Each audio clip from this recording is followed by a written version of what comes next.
بسم اللہ الرحمن الرحیم۔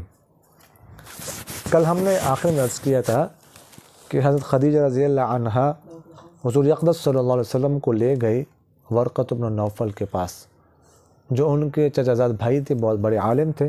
میں نے آپ سے عرض کیا عیسائی عالم تھے بہت بڑے۔ اچھا، اس کے بعد اگلا سوال یہ ہے کہ نبوت ملنے کے بعد حضور اقدس صلی اللہ علیہ وسلم نے کیا کہا؟ جس کا جواب ہے گھر آ کر تبلیغ شروع کی، گھر آ گئے، اور کل ہم نے عرض کیا اس کے بارے میں۔ اچھا جی، پہلے دن حضور اقدس صلی اللہ علیہ وسلم کی تبلیغ سے کون کون مسلمان ہوئے؟ جو ہی آ گئے، نبوت مل گئی، تبلیغ شروع کر دی، دعوت شروع کر دی۔ تو اس کا جواب ہے کہ کون کون مسلمان ہوئے؟ حضرت خدیجہ رضی اللہ عنہا، حضرت علی رضی اللہ تعالیٰ عنہ، ابو بکر صدیق رضی اللہ تعالیٰ عنہ، اور حضرت زید بن حارثہ رضی اللہ تعالیٰ عنہ۔ یہ بالکل شروع میں مسلمان ہو گئے، ٹھیک ہے۔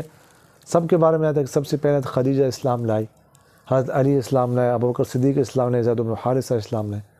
اب ظاہر ہے کہ چار بندے میں سے ایک ہی شخص اسلام لایا ہوگا نا، ایک سب سے پہلے کون اسلام لایا؟ جو چاروں کے بارے میں آتا ہے۔ تو لیکن تطبیق اس طرح ہے کہ عورتوں میں سے سب سے پہلے حضرت خدیجہ رضی اللہ عنہ اسلام لائے، گھر آیا، خدیجہ کو بتایا، خدیجہ رضی اللہ عنہ اسلام لیے۔ اور بڑوں میں سے، مردوں میں سے، بڑوں میں سے، ٹھیک ہے، حضرت ابو بکر صدیق رضی اللہ عنہ اسلام لائے۔ اور بچوں میں سے حضرت علی کرم اللہ وجہہ اسلام لائے۔ حضرت علی رضی اللہ تعالیٰ عنہ آپ صلی اللہ علیہ وسلم کے گھر میں رہتے تھے۔ ابو طالب جو ہے نا، ان کی مالی حالت بہت کمزور تھی، ٹھیک ہے، تو حضرت علی کو آپ صلی اللہ علیہ وسلم نے لیا تھا، اپنے گھر میں رکھا، ان کے گھر میں رہتے تھے۔ اور غلاموں میں سے زید بن حارثہ رضی اللہ تعالیٰ مسلمان۔ یہ زید بن حارثہ رضی اللہ تعالیٰ آپ صلی اللہ علیہ وسلم کے متبنہ تھے، لے پالک بیٹے تھے۔ ان کو آپ صلی اللہ علیہ وسلم نے اپنا بیٹا بنایا ہوا تھا، لے پالک، ایڈاپٹیڈ، اس کو متبنہ کہا جاتا ہے۔ بیٹے تو نہیں تھے، ویسے اپنا بیٹا بنایا ہوا تھا۔ شروع میں اس کو زید بن محمد کہا جاتا تھا۔ پھر جب ادعوہم لآبائہم هو اقسط عند اللہ، سورہ احزاب کی آیت نازل ہو گئی، تو اس کے بعد پھر زید بن محمد، یہ لفظ محمد کاٹ دیا گیا، زید بن حارثہ، جن کے اصل والد کا نام حارثہ تھا، وہ لگا دیا گیا۔ اچھا، اس کے بعد چند ہی دنوں میں کون کون مسلمان ہوئے؟ پھر اس کا جواب ہے کہ اس کے بعد حضرت بلال، حضرت عمر بن عبسہ، حضرت خالد بن سعید بن عاص رضی اللہ عنہ مسلمان ہو گئے۔ اس کے بعد دعوت کا سلسلہ شروع ہو گیا، یہ حضرت مسلمان ہو گئے۔ بلال رضی اللہ عنہ بالکل شروع میں مسلمان ہوئے ہیں۔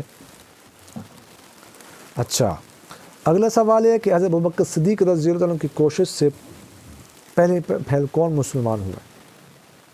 اس کا جواب ہے حضرت عثمان غنی، حضرت زبیر، حضرت عبد الرحمن بن عوف، حضرت طلحہ، حضرت سعد بن وقاص رضی اللہ عنہ۔ پھر اس کے بعد ابوبکر صدیق رضی اللہ عنہ نے بھی دعوت شروع کی، لوگوں کو دعوت دی۔ تو حضرت عثمان غنی رضی اللہ عنہ جو آپ صلی اللہ علیہ وسلم کے داماد بھی تھے، دو بیٹیاں ان کے نکاح میں تھیں، ٹھیک ہے، حضرت رقیہ رضی اللہ عنہ، حضرت ام کلثوم رضی اللہ عنہ، وہ فوت ہو گئی، حضرت رقیہ پہ حضرت ام کلثوم سے نکاح ہوا۔ اس طرح زبیر رضی اللہ عنہ جو آپ صلی اللہ علیہ وسلم کے پھپھیزاد بھائی تھے، زبیر بن العوام۔ صفیہ رضی اللہ عنہ ان کی والدہ کا نام تھا، جو آپ صلی اللہ علیہ وسلم کی پھپھی تھی۔ عبد الرحمن بن عوف، طلحہ، سعد بن حضرات عشرہ مبشرہ میں سے۔ عورتوں میں حضرت خدیجہ رضی اللہ عنہ کے بعد کون کون مسلمان ہوئی؟ تو اس کا جواب ہے حضرت ام الفضل، حضرت اسماء بنت عمیس، حضرت اسماء بنت ابو بکر، حضرت فاطمہ بنت خطاب رضی اللہ عنہن۔ یہ ام الفضل جو حضرت عباس رضی اللہ عنہ کی اہلیت تھی، آپ صلی اللہ علیہ وسلم کی چچی تھی۔ اسماء بنت عمیس بہت مشہور خاتون ہے۔ اسماء بنت ابی بکر، ابو بکر صدیق کی بیٹی، حضرت عائشہ رضی اللہ عنہ کی بڑی بہن اسماء، ستیلی بہن تھی، حقیقی نہیں، ماں دونوں کی الگ الگ تھی، ایک نہیں تھی۔ فاطمہ بنت خطاب، حضرت عمر بن الخطاب، حضرت عمر رضی اللہ عنہ کی ہمشیرہ فاطمہ، یہ بہت نیک بات خاتون ہے فاطمہ۔ یہ وہ فاطمہ نہیں جو آپ صلی اللہ علیہ وسلم کی صاحبزادی الگ ہے فاطمہ، یہ حضرت عمر کی ہمشیرہ الگ ہے، ٹھیک ہے۔ تو حضرت عمر رضی اللہ عنہ جب آگے ہم پڑھیں گے اسلام لاتے ہیں نا، ابو بکر آپ صلی اللہ علیہ وسلم کو قتل کے لیے نکلتے ہیں کہ میں نے محمد کو قتل کرنا، تلوار لیتے ہیں، تو کوئی کہتا ہے اپنی گھر کی خبر تو لے لو، واقعی آ گیا کہ آپ کی بہن مسلمان ہوئی ہے، اپنی ان کے گھر جاتے ہیں باہر سے، خیر واقعہ آئے گا، بڑا دلچسپ ہے، آواز سنتے ہیں قرآن پاک کی، جب وہ بہن کو پتہ چلتا ہے عمر آئے قرآن پاک پڑھ رہے تو چھپاتے ہیں، خیر اپنی جگہ پہ باقی تفصیل جو ہے وہ میں نے سیرت کے جو دوسرے سلسلے ہے وہاں پر اس کے ذکر کیا، دلچسپ واقعہ ہے۔ حضرت صاحب اسلام کے بالکل ابتدائی دور میں مسلمان کہاں جا کر نماز پڑھتے تھے؟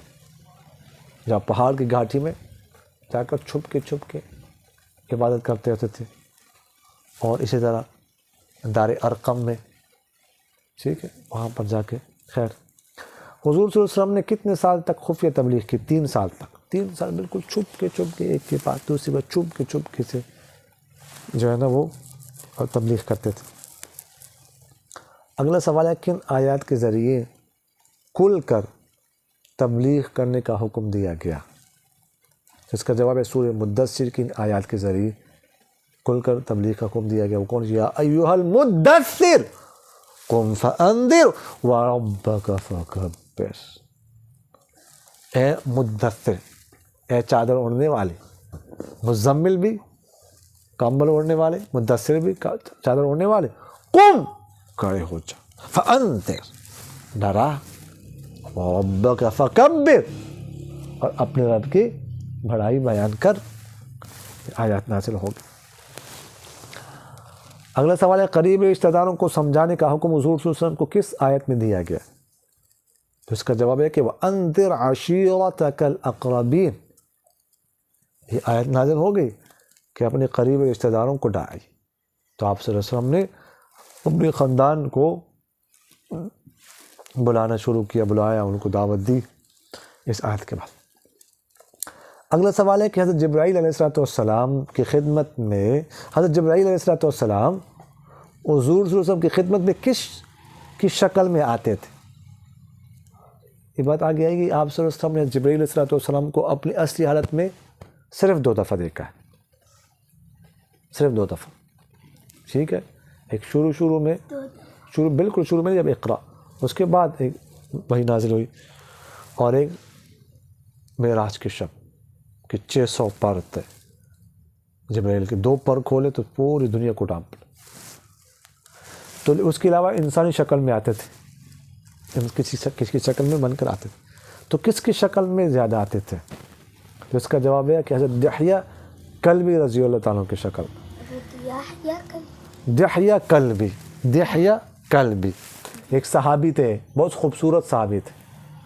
تو حضرت جبرائیل علیہ السلام اکثر جب انسان کی شکل میں آتے تھے نا آپ صلی اللہ علیہ وسلم کے پاس، تو ان کی شکل میں آتے تھے، دحیہ کلبی، چھوٹے کاف کے ساتھ، سمجھ آ گئی؟ وما علینا الا البلاغ۔